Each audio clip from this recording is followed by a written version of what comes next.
자, 권영철의 와이뉴스 진행하도록 하죠. 권영철 선임기자, 어서 오십시오. 안녕하십니까. 자, 오늘은 어떤 얘기를 준비하셨나요? 오늘이 천안함 5주기죠. 2010년 3월 26일 발생한 천안함 침몰로 46명의 안타까운 희생자를 낳았고 정부는 북한 의뢰의 공격이 원인이라고 발표를 했습니다. 예. 그러나 사고 직후부터 제기된 의문은 5년이 지나도록 여전히 풀리지 않고 있습니다. 그래서 천안함 침몰 왜 의문이 풀리지 않나 이렇게 주제를 정해봤습니다. 네, 문재인 대표도 어떤 북한 잠수정에 의한 공격이다 이렇게 확실히 말을 했지 않습니까? 그렇다면 이미 원인은 밝혀진 거 아닌가요? 정부의 발표는 분명하게 북한 잠수정에서 발사한 의뢰에 의해서 천안함이 침몰됐다는 겁니다. 예. 정부 민군합동조사단은 2010년 5월 20일 발표에서 천안함은 북한제 의뢰에 의한 외부 수중 폭발의 결과로 침몰됐다는 결론에 도달했다.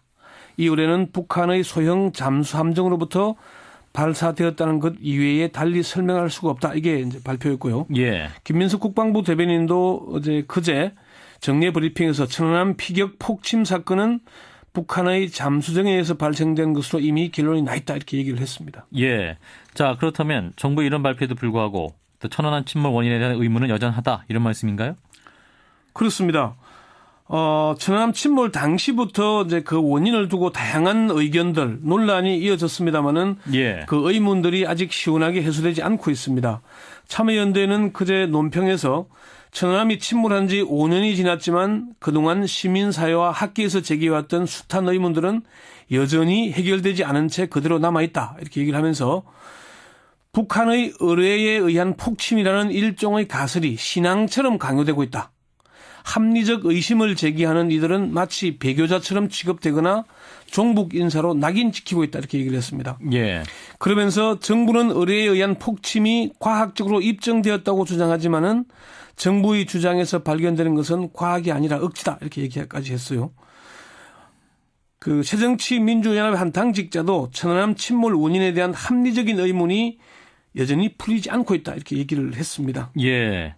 천안함 침몰 원인에 대한 의문은 좌초설과 잠수함과의 충돌설, 좌초우 충돌설 등이 있습니다. 예, 예. 자, 그렇다면 네. 이제 정부의 발표에도 불구하고 왜 이렇게 천안함을 둘러싼 의문들 풀리지 않다고 보십니까?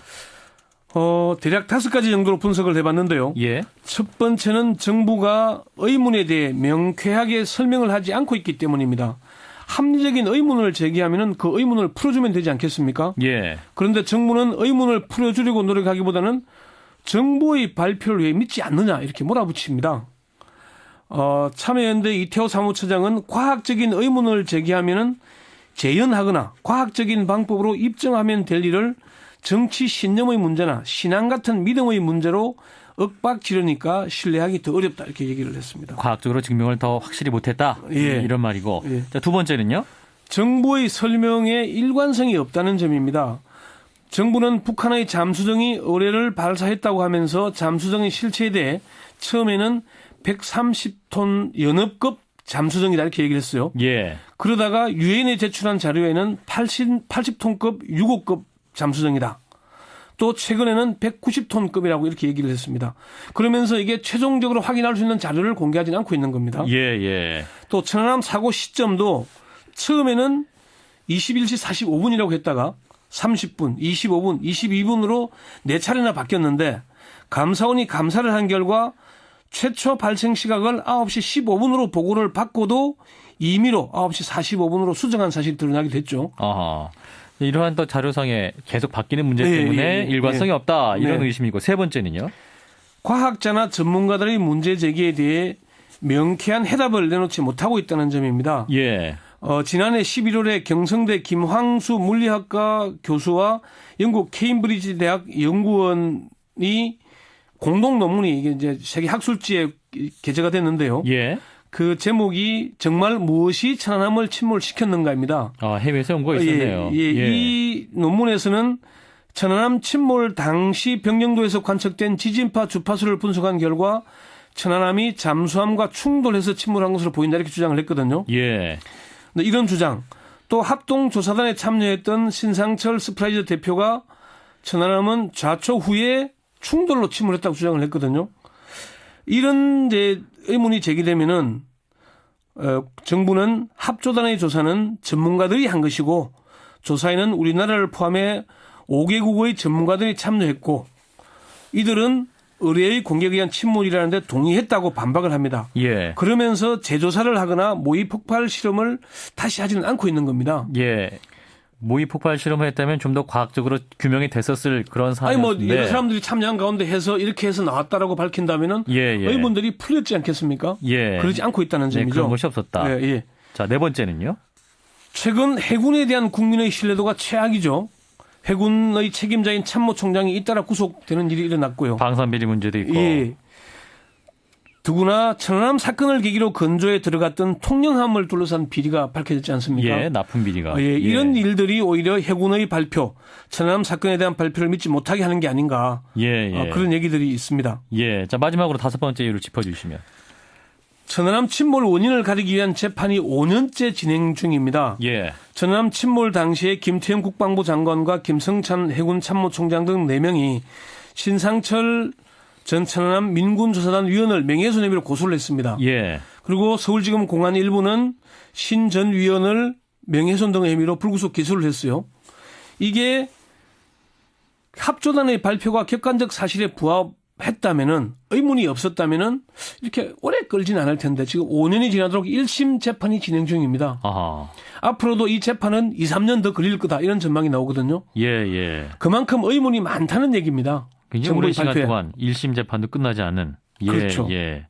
그 KBS에서도 이 취재가 있었지 않습니까? KBS에서 추적 60분에서 의문의 천안함 논쟁은 끝났나 이걸 방송을 했었죠. 그렇습니다. 이게 방송통신심의위원회에서 경고라는 중징계 처분을 내렸는데 법원에서는 1심과 2심이 모두 징계를 취소해라. 징계 처분을 취소하라는 판결을 내렸거든요. 예, 예. 그러니까 이게 합리적인 의문은 제기할 수 있는 거다. 예, 예. 그 의문 제기 자체를 가지고 징계라는 옳지 못하다는 얘기를 했습니다. 예, 그렇군요. 네. 자, 그렇다면 이렇게 계속되는 의문에 대한 정부의 입장은 뭡니까?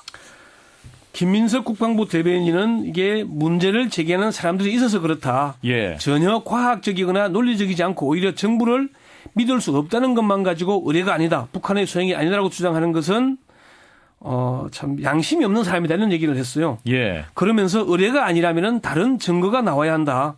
그렇지만 다른 가능성에 대한 증거가 나온 적이 있느냐 이런 얘기를 합니다. 예. 북한이 아니면 누가 했겠느냐. 그리고 북한이 아니라는 증거를 내봐라 이렇게 얘기를 하는 거거든요. 예. 그런데 오히려 그게 아니라 북한의 의뢰가 맞다는 증거를 내는 게 맞지 않겠습니까? 예. 의문은 제기할 수 있는 거잖아요. 그렇군요. 예, 그런 점이 있을 겁니다. 네. 그런데 이제 이런 와중에 문재인 대표가 예. 이제 북한에 의한 공격이 맞다 이렇게 인정하지 않았습니까? 어제 해병대를 방문한 자리에서 북한 잠수정이 감쪽같이 몰래 들어와서 천안함 타격 후 북한으로 도주했다. 예. 내일이 천안함 폭침 오죽이다 이런 얘기를 했죠. 그렇습니다. 근데 이게 새로운 근거가 있거나 그런 건 아닌 것 같고요. 예. 새누리당의 안보 무능, 안보 실패에 대한 데 방점이 찍힌 것 같습니다. 예. 이 새정치민주연합 관계자에게 물어보니까 합리적인 의문이 풀린 것은 아니지만은 이런 새누리당의 안보 무능에 대한 지적한 그런 게 방점이 있다 이렇게 얘기를 했습니다. 예. 자, 그리고 이제 정부 발표들의 북한의 어뢰 예. 공격이 맞다. 그러로 인한 침몰이 맞다면 사실상 천안함도 경계에 실패했던 것이 아니라 이런 지적도 있습니다만. 박지원 앵커도 군대 갔다 왔죠. 그렇습니다. 군의 철칙은 작전에 실패한 지휘관은 용서해도 경계에 실패한 지휘관은 용서할 수 없다는 게 철칙입니다. 예. 김민석 이 국방부 대변인도 이제 통화해서 경계에 실패한 게 맞다라고 인정을 했습니다. 네. 사고 당시 천안함이 규정대로 운항했더라면 북한 잠수정이 물 밑에서 대기하고 있다가 쏘는 걸 막을 수 있었을 것이다. 그렇게 인정을 했거든요. 예. 그러면 천안함이 경계에 실패한 것이라면은 예. 책임을 물어야 하는데 그렇죠. 책임을 묻는 게 아니라 오히려 이 사람들을 영웅으로 대접을 하거나 훈장을 주거나 하는 것은 옳지 못하다 그런 비판을 받게 되는 겁니다. 예, 예. 오히려 합리적인 의문에 대해서 정부는 무조건 발표를 믿으라고 할 것이 아니고 제대로 의문을 푸는 노력을 하는 게 이 시점에서 필요한 게 아닌가. 예, 그렇게 예. 생각을 합니다. 참여연대도 제대로 된 진상규명이 필요하다는 얘기를 했습니다. 예. 국내외에 합리적인 의문이 여전히 존재한다면은 그것을 받아들이고 천안함 오주기자 분단 70주년이 되는 올해에 국민과 국제사회가 납득할 수 있는 진상규명을 시작해야 된다. 과학자들이 제기한 모의 폭발 실험을 받아들이는 것도 한 방법이다. 이렇게 얘기를 했습니다. 예. 이제는 좀 의문을 풀고 가자. 이게 요구 조건인 겁니다. 네, 합리적인 의문 제기에 대해서 더 이상 종북으로 몰아가는 것 더 이상 없어야겠습니다. 권영철 선임 기자였습니다. 고맙습니다. 네.